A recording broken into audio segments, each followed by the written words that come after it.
This video is brought to you by Robinhood, the investment brokers that let you buy stocks, ETFs, and cryptocurrencies all commission free. There's still time to take advantage of this historic 2020 stock market crash, and if you sign up using the link in the description below, you'll instantly receive one free stock without even depositing a single penny. No, this still isn't my real portfolio, but I have added to it a bit, like the stock on your screen. That's Cody. They make like makeup, Revlon, stuff like that. What's up, YouTube? Capital G here. Got some delightful and exciting duels for you guys to check out. The first duel is going to showcase a prime example of why, in my opinion, you gotta be careful about giving your opponent cards. It's like one of the philosophies of me as a duelist, something that I've always generally been against. I'm talking about even the early days of me playing this game, which is BC at this point, maybe with the exception of like Lava Golem, because I feel like every Yu-Gi-Oh player has gone through a burn troll phase, and obviously I went through mine. But yeah, when you give your opponent cards, don't be surprised if they turn them against you, even in this new age of kaijus and, you know, all types of complicated monster effects that we have. Anyways, if you guys enjoy this type of content, just do me one big favor and give that video a thumbs up. It only takes a second, and it really helps me out with the channel growth and with the YouTube algorithm. So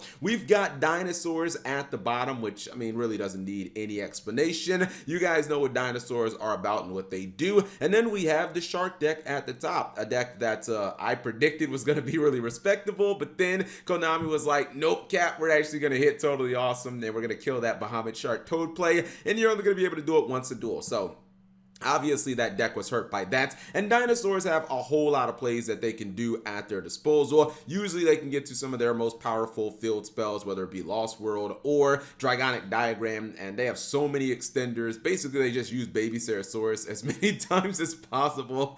You can see that he already has access to 3 of them things. He's going to take away his opponent's extra deck cards. I mean, how ridiculous is that, right?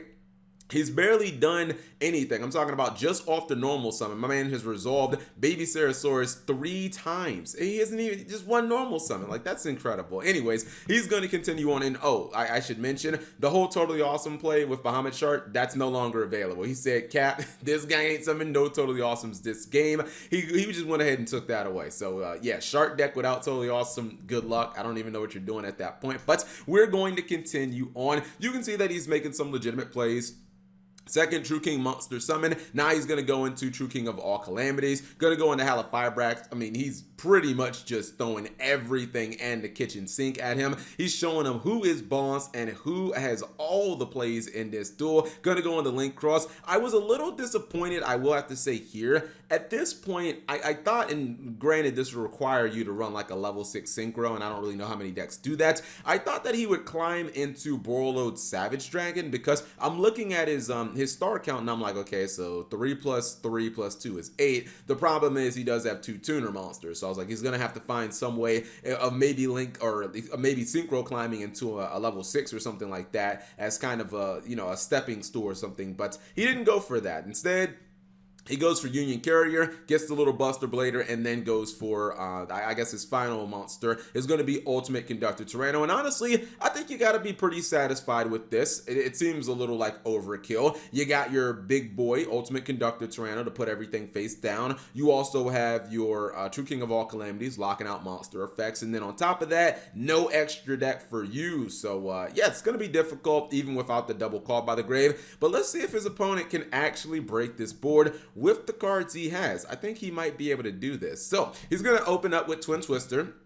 He realizes he needs the extra deck to, you know, play Yu-Gi-Oh! So he's obviously going to go after the little Buster Blader in the back row. His opponent's going to respond with True King of All Calamities, but this is why, ladies and gentlemen, you don't give your opponent cards. Just one Forbidden Drop is all it takes. Just one Forbidden Drop. He's going to activate it, and you guys might even miss it. He will use the Twin Twister on field as part of the cost to send to the graveyard, but there's one more card he can use. It's that card that he got from his opponent from, what was that, set rotation? His opponent gave him the Lost World. That means he can turn off the True King of All Calamities and the Ultimate Conductor Tyranno. And guess what? When you were tearing through my extra deck and taking my Totally Awesomes, you totally forgot about this guy. You guys remember when this card was banned for like 2 years or 3 years, something like that? Anyways, It's going to nuke his opponent's entire field. He will get a Mecha Phantom Beast O-Lion token, but we don't even care about that. We just go over attack over it. And then his opponent ain't got nothing. He's top decking True King monsters at the wrong time. And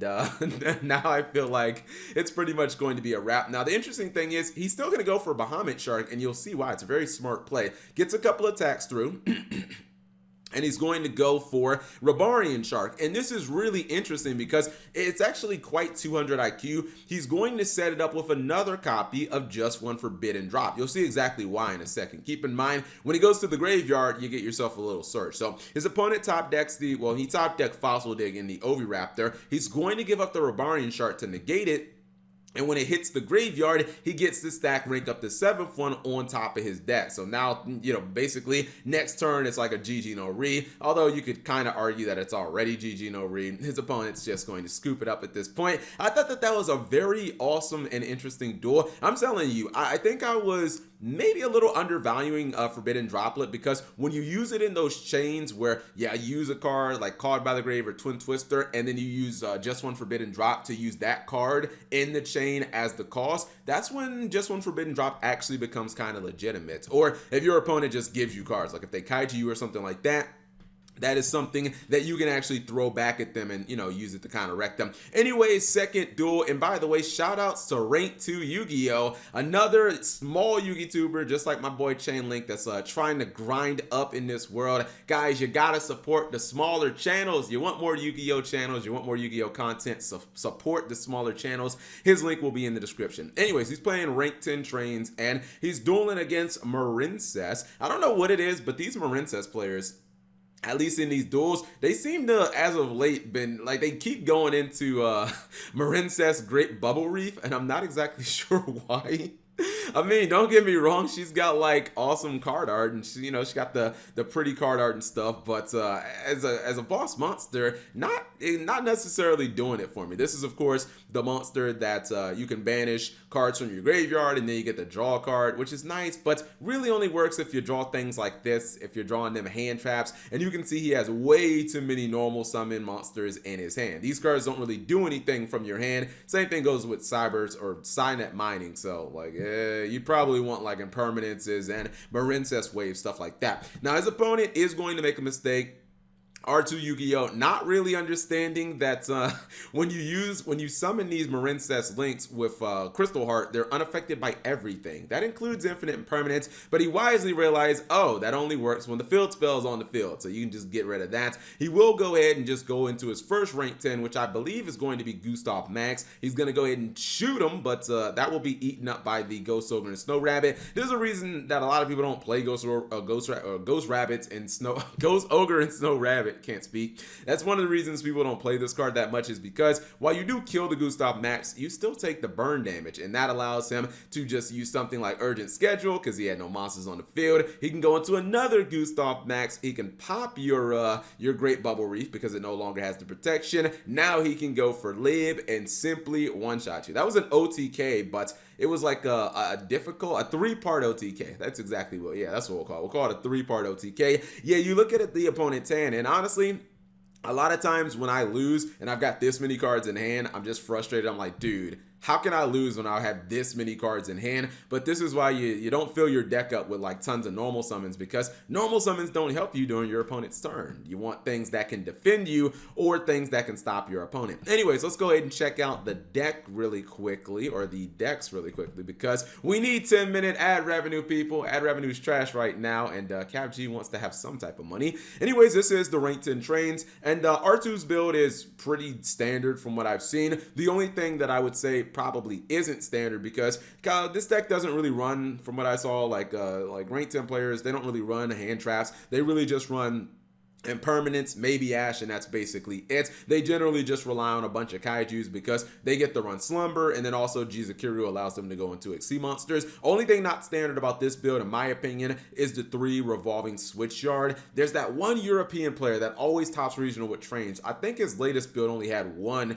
revolving switch yard, or maybe 2, but he definitely wasn't running 3. And then, oh my goodness, I'm trolling. The second deck is the old fish deck, and interesting enough, it's a blind go second build build of sharks, like this is something that is like really interesting to me. I've seen the shark deck obviously a lot of times, but I've never seen a blind second build of it, and I'm guessing maybe that's because they don't necessarily feel like double toad is ever going to happen again, because you know obviously the card's limited. So you can see he's running Forbidden Droplets or just one Forbidden Drop, 3 copies of Lightning Storm, Dark Ruler No Mores, the copies of Evenly Matched. So this is basically like a deck that just wants to go second. And I guess when you do go second, you have the chance of opening with Rank Up the Magic, the 7th one. I know that it's a very low chance, but I mean, it's kind of like a win condition. Anyways, if you guys are interested in any of these decks, of course, they will be in the description below. Thank you guys for watching. As always, subscribe if you have not already, and turn on that notification bell for daily videos.